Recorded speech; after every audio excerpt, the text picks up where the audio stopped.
अक्सर हिंदी फिल्मों में चर्च के पादरी जिन्हें फादर बोला जाता है, उन्हें दया का भंडार, मासूमों का देवता, गॉड का दूत, अनाथों का रक्षक दिखाया जाता है। दिखाया क्या जाता है, पहले आप खुद ही देख लीजिए। इस दुनिया से अगर किसी को बुलाने का था तो अपन को बुलाने का था। अरे अपन को उठाने का था।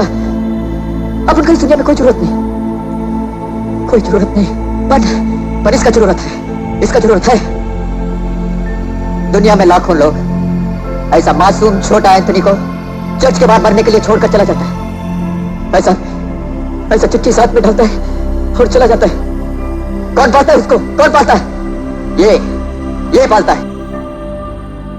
नमस्कार दोस्तों, रंग दे बसंती में आपका एक बार फिर से स्वागत है। मैं हूं राजीव चौधरी।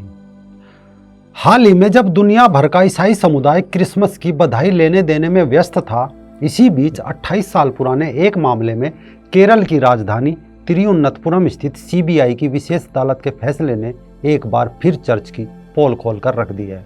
यह मामला है पादरी थॉमस कोट्टूर होजे पुत्राकयाल और सिस्टर सेफी के बीच अनैतिक संबंधों का। आज से 28 साल पहले हुआ यूं था कि एक नन सिस्टर अभिया, जो 27 मार्च 1992 की भोर में लगभग 4:15 बजे अपने हॉस्टल के कमरे से रसोई जा रही थी कि अचानक सिस्टर अभिया की नज़र पादरी थॉमस और सिस्टर सेफी पर पड़ी, जो आपत्तिजनक हालत में थे। पादरी थॉमस को यह सब पसंद नहीं आया, क्योंकि वह उस समय जीसस की कथित पत्नी सोफी के साथ था। जीसस की कथित पत्नी और जीसस के पुत्र यानी कथित माँ बेटों को इस हालत में देखने के बाद अभिया का जीवित रहना उनकी सामाजिक पहचान के लिए खतरा बन गया था। इसलिए पादरी और नन दोनों ने मिलकर सिस्टर अभिया के सिर पर किसी भारी चीज से वार किया और फिर उसके शव को कुएं में फेंक दिया। बाद में लाश बरामद हो गई और केरल पुलिस ने भी इसे आत्महत्या बताकर फाइल को बंद कर दिया। लेकिन धीरे धीरे इस रहस्य से पर्दा उठना शुरू हुआ। केरल में भारी विरोध प्रदर्शन होना शुरू हो गया। इतना सब कुछ बढ़ने के बाद राज्य सरकार ने इस मामले को सीबीआई को सौंप दिया। असल में यह भारत है, यहाँ बाबाओं पर वेब सीरीज बन सकती है, लेकिन किसी पादरी के कारनामों पर कोई शॉर्ट फिल्म स्टोरी भी नहीं बन सकती। हालांकि साल 2005 में विनोद पांडे द्वारा निर्देशित सिंस मूवी बनाई गई थी, लेकिन ईसाइयों के विरोध के चलते मूवी को बैन कर दिया था, क्योंकि मूवी में पांडे ने 1988 में केरल के एक पादरी के किस्से दिखा दिए थे, जिसे यौन उत्पीड़न और हत्या के आरोप में मौत की सजा सुनाई गई थी। खैर, सिस्टर अभिया की बात करें तो जब उनकी मौत की जांच सीबीआई को सौंप दी गई तो सीबीआई ने देखा कि सहानुभूति की चादर ओढ़े हुए चर्च के चेहरे के पीछे एक गहरा अंधकार है। यहाँ ननों के लिए घुटन है, उनकी सिसकियाँ है और सिर्फ खामोशी है। यदि किसी नन ने इस अंधेरे से पर्दा उठाने की कोशिश की तो वो आवाज़ हमेशा के लिए खामोश कर दी गई। 28 साल पहले सिस्टर अभिया के साथ ऐसा ही हुआ था। उन्होंने 2 पादरियों और एक नन को आपत्तिजनक स्थिति में देख लिया था। राज खुल ना जाए इसीलिए उनको मार डाला गया। एक पादरी को सबूतों के अभाव में बरी कर दिया गया, जबकि बाकी दोनों को अब अदालत ने उम्र कैद की सजा सुनाई है। असल में बात केवल एक सिस्टर अभिया की नहीं है। चर्च में पादरियों के किस्से और ननों का उत्पीड़न इतने बड़े स्तर पर हो रहा है कि दुनिया भर में ईसा मसीह को अपना पति मानकर जीवन समर्पित करने वाली ननों की संख्या लगातार कम होती जा रही है। बताया जा रहा है केरल जैसे राज्य में तो यह संख्या गिरकर 25% रह गई है। साल 2018 में बीबीसी की एक रिपोर्ट भी प्रकाशित हुई थी, जिसका शीर्षक था क्या पादरियों से लोगों का भरोसा उठ रहा है। इस रिपोर्ट में विरोध प्रदर्शन में शामिल होने पहुंची एक महिला, जिसका नाम गीता था, उसने कहा था कि एक माँ के तौर पर मैं अपनी बेटी के भविष्य को लेकर बहुत चिंतित हूँ। हमारी बेटी नन की पढ़ाई छोड़ दे और वहाँ से अलग हो जाए।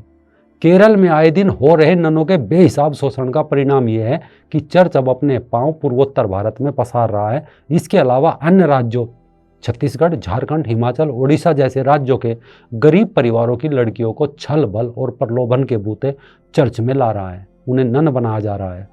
ऐसा सिर्फ भारत में नहीं हो रहा है, पूरी दुनिया में चर्च को बेटी देने से इनकार करने वालों की संख्या बढ़ने लगी है। अमेरिका में जहां 60 साल पहले 2 लाख के आसपास नन थी, वहीं उनकी संख्या 50,000 से भी कम हो चुकी है। लेकिन मजे की जिंदगी कूटने के लालच में पादरियों की संख्या दिन पर दिन तेजी से विस्तार इस संख्या में हो रहा है। दरअसल पिछले दिनों एक बिशप फैक्रो मुलक्कल पर बलात्कार के आरोप लगे। उनके खिलाफ ननों ने सड़कों पर उतरकर प्रदर्शन किया, इस मामले में बिशप तक नन को कैद में रखने, उनका बलात्कार करने, अप्राकृतिक यौन संबंध बनाने और चुप रहने के लिए धमकाने के लिए उन्हें आरोप में गिरफ्तार किया गया था। लेकिन इतना सब होने के बाद भी चर्च की अब बेशर्मी की हद देखिए। कैथोलिक सभा के 2021 के कैलेंडर के मार्च महीने के पृष्ठ पर बिशप फ्रैंको मुकल्लल की तस्वीर लगा दी गई है। बिशप और पादरियों द्वारा यौन उत्पीड़न की कहानी को सिस्टर लूसी कल्लापुरा की आत्मकथा कार्ता बिनते नामातिल यानी भगवान के नाम पर पढ़ा जा सकता है। उसे पढ़कर स्पष्ट होता है कि चर्च में यौन शोषण और उत्पीड़न पहले भी चल रहा था और आज भी चल रहा है। फर्क सिर्फ इतना आया है कि पहले किसी नन के शोषण उत्पीड़न की बात जब सामने आती थी तो लोग सिस्टर का समर्थन करते थे, लेकिन अब समय बदल गया है। चर्च के लोग अब आरोपियों के बचाव में लग जाते हैं। लेकिन अब धीरे धीरे कुछ ननों ने आवाज़ उठानी शुरू कर दी है। सिस्टर लूसी कल्लापुरा की तरह ही सिस्टर जेस्मी भी अब खुलकर बोल रही है।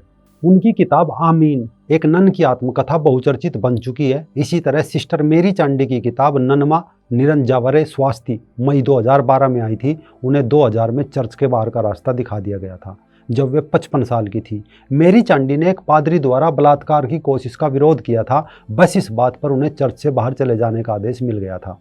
चांडी के अनुसार नन रहकर वे जिस यातना से गुजरी उस वेदना की अभिव्यक्ति उनकी वे किताब है। असल में ईसाई भले ही सड़कों पर नए ईसाई को या नए बकरे तलाश कर रहे हो, लेकिन जो लोग ईसाई बन चुके हैं और चर्च के अंदर के पाप जान गए हैं वो आज इनसे कोसों दूर भाग रहे हैं, क्योंकि चर्च की पूरी दुनिया चर्च को वासना के केंद्र के नाम से इनकी पहचान बनती जा रही है। भारत ही नहीं, वेटिकन के एक अखबार में वुमन चर्च वर्ल्ड में फरवरी 2019 में अनेक ननों के संबंध में कहानियां आई थी जिन्हें गर्भपात के लिए मजबूर किया गया। जिन ननों ने गर्भपात के लिए किसी भी हालत में सहमति देने से इनकार कर दिया, उनके बच्चों को अनाथ बताकर कॉन्वेंट में दाखिला दे दिया गया। पत्रिका में यहाँ तक बताया गया कि नन बिना पिता के अपने बच्चों को पालने के लिए विवश है। यानी जीसस की कथित पत्नियां आज पादरियों के पाप अपने गर्भ में ढो रही है। चर्च की छत्र छाया में सिर्फ महिलाएं ही सुरक्षित नहीं है, ऐसा नहीं है, वहाँ बच्चे तक सुरक्षित नहीं है। पिछले साल चेन्नई के एक मिशनरी कॉलेज का मामला चर्चित हुआ था, जिसके 2 शिक्षकों प्रोफेसर सैमुअल टेनिसन और आर रवीन ने अपनी ही 34 छात्राओं का यौन उत्पीड़न किया था। ऐसे एक नहीं, आप गूगल पर बलात्कारी पादरी डालिए, हजारों की संख्या में रिजल्ट निकलकर सामने आते हैं, जिनमें इनके शिकार कॉन्वेंट के छोटे मासूम बच्चियां तक शामिल है। लेकिन इन सब के बावजूद भी फिल्मों के पादरी दया के देवता दिखाए जाते हैं। सोचिए ऐसा करने के लिए एंथोनी को वेटिकन से कितना पैसा मिलता होगा और फिल्म इंडस्ट्री पर कितना दबाव होगा कि पादरियों पर फिल्में ना बनाई जाए, बाबा और आश्रम पर वेब सीरीज बनाते रहो, सनातन धर्म को बदनाम करते रहो, खर्चा ईसाई समुदाय देता रहेगा और आम हिंदू इनके कारनामे देखकर ईसाई बनते रहेंगे। वीडियो को शेयर जरूर करें ताकि इनका सच सभी के सामने आए और सफ़ेद चोंगे के अंदर काले पादरियों के पाप, सिस्टर अभया की मौत का रहस्य दुनिया के आम लोगों को पता चल सके।